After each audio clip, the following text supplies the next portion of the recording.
കേന്ദ്രം തടഞ്ഞുവെച്ച SSK ഫണ്ടിനായി സംസ്ഥാനം വീണ്ടും പ്രപ്പോസൽ നൽകില്ല. നടപടിക്രമങ്ങളെല്ലാം പൂർത്തിയാക്കിയെന്നാണ് SSK നിലപാട്. PM ശ്രീ കരാർ മരവിപ്പിക്കണമെന്നാവശ്യപ്പെട്ടുള്ള കത്ത് ഉടൻ കേന്ദ്രത്തിന് അയക്കും. 2020 മുതൽ ഈ അക്കാദമിക വർഷം വരെയുള്ള SSK കുടിശ്ശിക 971 കോടി രൂപ അനുവദിക്കാമെന്നാണ് PM ശ്രീ ഒപ്പിട്ടതിന് പിന്നാലെ കേന്ദ്രം സംസ്ഥാനത്തിന് നൽകിയ വാഗ്ദാനം. എന്നാൽ പദ്ധതി മരവിപ്പിക്കാനുള്ള സർക്കാർ തീരുമാനത്തിന് പിന്നാലെ ഫണ്ട് നീക്കവും മരവിച്ചു. കഴിഞ്ഞ വ്യാഴാഴ്ച എത്തുമെന്ന് പറഞ്ഞ ആദ്യ ഗഡുവായ 319 കോടി രൂപ ഇതുവരെയും കിട്ടിയിട്ടില്ല. ഫണ്ട് അനുവദിക്കണമെന്നാവശ്യപ്പെട്ട് കേന്ദ്ര വിദ്യാഭ്യാസ അഡീഷണൽ സെക്രട്ടറി ധീരജ് സാഹുവിനെ കണ്ടപ്പോൾ രേഖകൾ എന്തെങ്കിലും ഉണ്ടെങ്കിൽ സമർപ്പിക്കാനാണ് മന്ത്രി V ശിവൻകുട്ടിക്ക് കിട്ടിയ മറുപടി. എന്നാൽ ഫണ്ടിനായി പുതിയ പ്രപ്പോസലൊന്നും കേന്ദ്രത്തിന് സമർപ്പിക്കേണ്ടതില്ല എന്നാണ് സർക്കാർ നിലപാട്. 2025-26 വർഷത്തെ ആദ്യ ഗഡു ഫണ്ടുമായി ബന്ധപ്പെട്ട നടപടിയെല്ലാം പൂർത്തിയാക്കിയിട്ടുണ്ട്. അതിനാൽ തന്നെ സാങ്കേതികമായി ഇനി പുതിയ പ്രപ്പോസൽ നൽകേണ്ടതില്ല.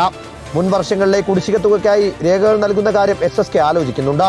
പക്ഷേ അതിലും വിദ്യാഭ്യാസ വകുപ്പുമായി കൂടിയാലോചിച്ച ശേഷം മാത്രമേ അന്തിമ തീരുമാനമെടുക്കൂ. അതേസമയം പദ്ധതി മരവിപ്പിക്കുന്നതുമായി ബന്ധപ്പെട്ട കത്ത് ഉടൻ സംസ്ഥാനം കേന്ദ്രത്തിന് കൈമാറും. റിപ്പോർട്ടർ, തിരുവനന്തപുരം.